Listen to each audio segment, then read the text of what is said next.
El otro día hicimos un vídeo hablando de 10 jugadores que van a sorprender, siendo en este caso sub-21, y hoy os voy a hablar simplemente de 10 jugadores que creo que llegan con menos renombre, que llegan un poquito por debajo del radar, pero que creo que van a gustar mucho y creo que van a sorprender.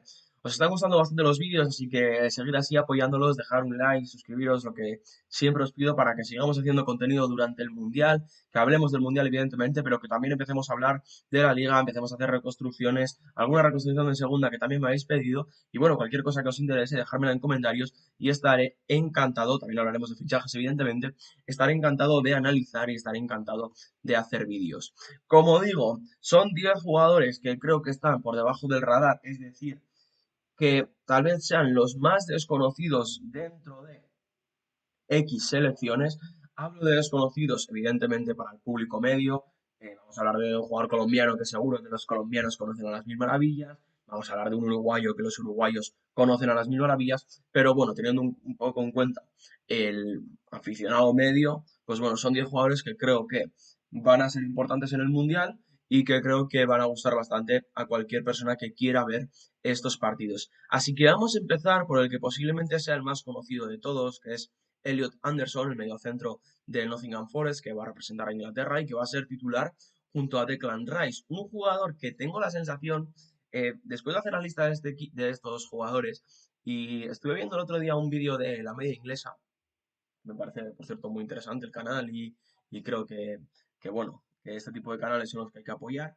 Eh, Hacía ahí una reflexión sobre Elliot Anderson y que le daba la sensación de que últimamente se estaba sobrevalorando a Elliot Anderson en este sentido, ¿no? Al final, bueno, pues está todo el mundo, me voy a poner de este ladito mejor, estaba todo el mundo hablando de Elliot Anderson, pues como ese jugador que bueno, que la puede petar, que tal, que va a ser importante con Inglaterra y que al final, pues su sensación en ese sentido era que bueno, pues eso, que al final se estaba incluso sobrevalorando a Elliot Anderson. Es un jugador medio centro que abarca mucho campo, que va a ayudar mucho a la salida de tres que suele hacer Tuchel normalmente con los dos centrales y que va a dar libertad a Declan Rice por delante. Un Declan Rice que a mí me gusta más como acompañante de un pivote que como pivote único porque creo que se le limitan mucho las capacidades y Elliot Anderson creo que es un jugador perfecto en ese sentido, un jugador técnicamente muy bueno que tiene una gran distribución de pase y que creo que va a molar bastante, evidentemente, para la gente que siga la Premier League o que,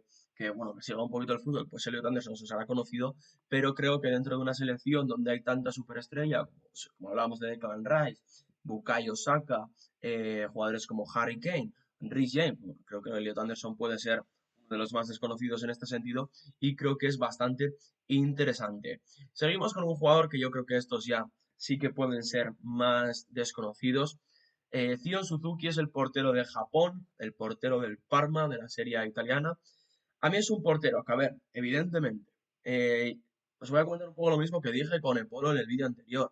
Creo que no va a ser un portero que vaya a llegar a ser un gran portero mundial, no creo que vayamos a mencionarlo nunca en el top 10 de mejores porteros de ninguna temporada, pero bueno, sí que creo que es un portero interesante, un portero que no es espectacular a la hora de verle, no es un portero que deje grandísimas paradas, no es un portero muy vistoso en ese sentido, pero es un portero que transmite seguridad y que una Japón que creo que puede hacer un buen papel en este mundial, pues bueno, creo que tener un portero de garantías creo que es interesante. Después hablaremos de otro japonés, es la única selección en la que he metido a dos jugadores porque me parece la verdad que bastante interesante esta selección. Seguimos con Joel Ordóñez. Joel Ordóñez, que es el tercero de los centrales de Ecuador, junto a Piero Hincapié y junto a William Pacho, pero que es un fijo en la línea defensiva de Ecuador, el central de la derecha. Veremos a ver si Ecuador finalmente juega con línea de 4 o con línea de 5. Lo que es evidente es que Joel Ordóñez va a jugar, va a ser titular, sea de central derecho en línea de 4 o sea de central derecho en esa línea de 3 con Pacho y con Hincapié.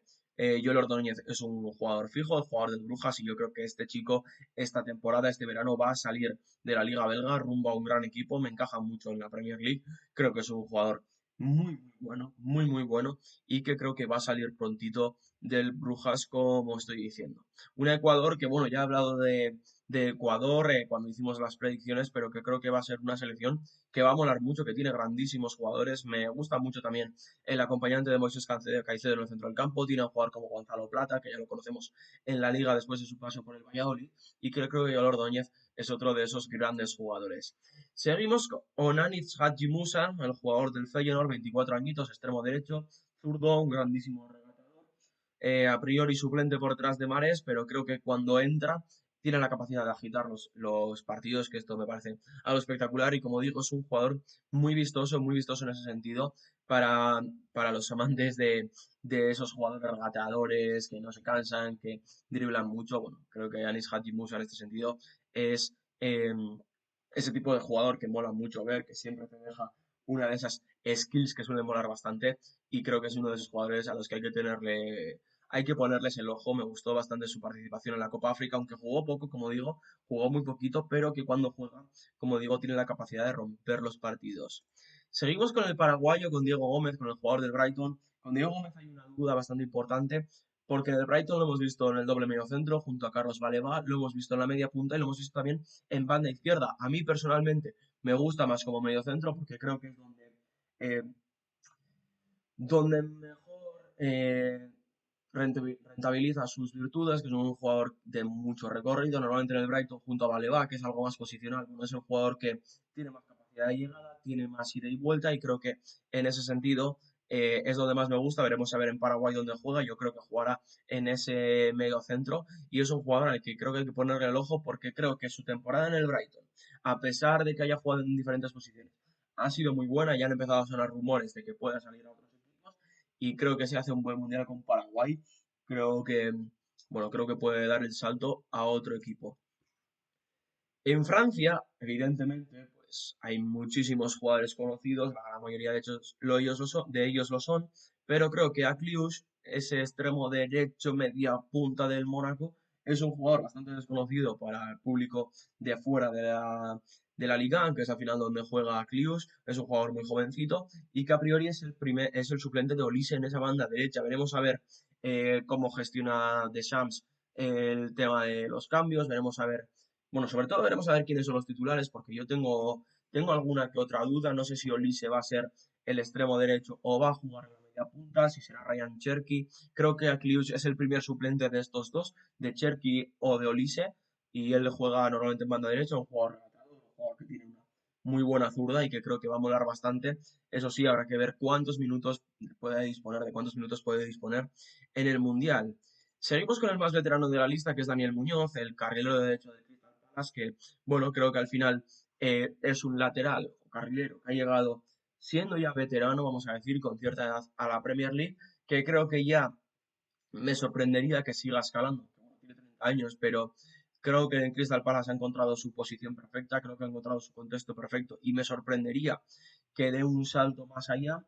Es verdad también que sea de un mundial espectacular, con una Colombia que además ya sabemos que cuando ha descubierto un talento que haga las cosas medianamente bien, suele salir rumbo a equipos grandes. Creo que Daniel Muñoz ya ha demostrado en el Crystal Palace de que es un lateral o un carrilero, para mí más carrilero que lateral, porque va mejor para arriba que para abajo, que creo que podía ser carne de un equipo grande.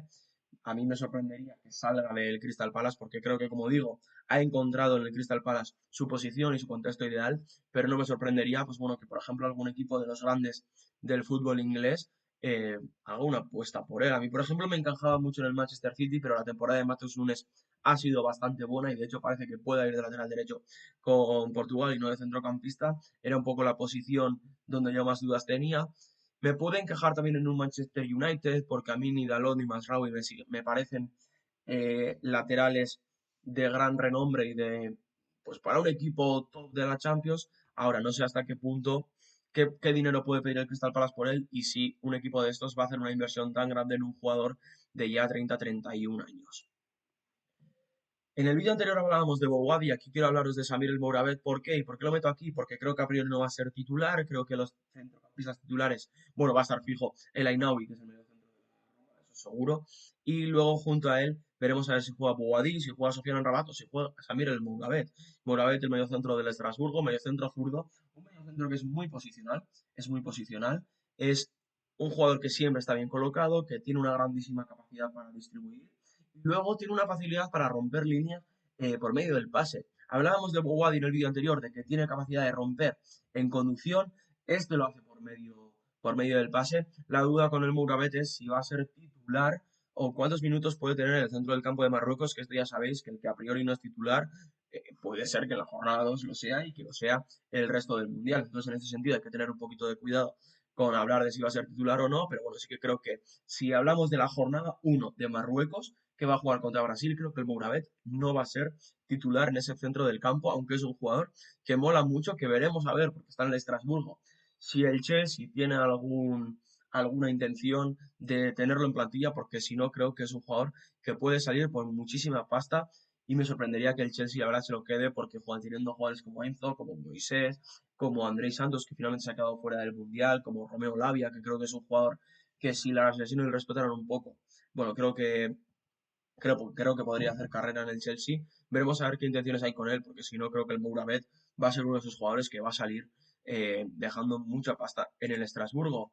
Vamos con el penúltimo. Os hablaba antes de que iba a haber dos jugadores japoneses. Kaishu Sano es un jugador en mediocentro del Mainz, 25 años, un jugador que lo poco que le he podido ver esta temporada, tanto en Bundesliga como en Europa League, me ha encantado. Es un jugador que tiene una gran distribución, que ocupa muchísimo espacio. Y una Japón que viene un poquito de tapada, creo que otros años en otros mundiales se ha hablado más de Japón porque ha venido con buenos jugadores. Por ejemplo, me acuerdo de que cuando Kagawa estaba con un gran rendimiento se habló mucho. Cuando Kamada estaba muy bien también se habló mucho. Y creo que este año el hype con Japón es un poquito más bajo y creo que aquí Kai Susano puede romper bastante bien, como digo, medio centro.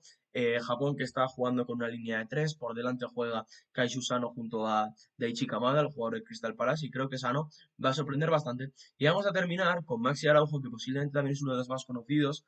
Pero, ¿por qué quiero hablar de Maxi Araujo? Porque está dejando un grandísimo rendimiento en el Sporting de Portugal, es un fijo en Uruguay, la Uruguay de Bielsa, y que creo que después de que en varias temporadas se haya rumoreado bastante de que podía salir, por ejemplo, se habló mucho en España del Fútbol Club Barcelona, y de hecho me hubiera encajado bastante en el Fútbol Club Barcelona de Hansi Flick, porque es un lateral barra carrilero barra extremo muy agresivo en la presión, de hecho me encajaría mucho como el suplente de Rafinha en este sentido, incluso de Valde en el lateral izquierdo. Es un jugador muy agresivo en la presión, un jugador que llega muy bien arriba y creo que Maxi Araujo, bueno, creo que si no había dado el salto hasta ahora a un equipo de fuera de la Liga de Portugal y un equipo top, creo que este mundial va a ser la clave para que lo dé.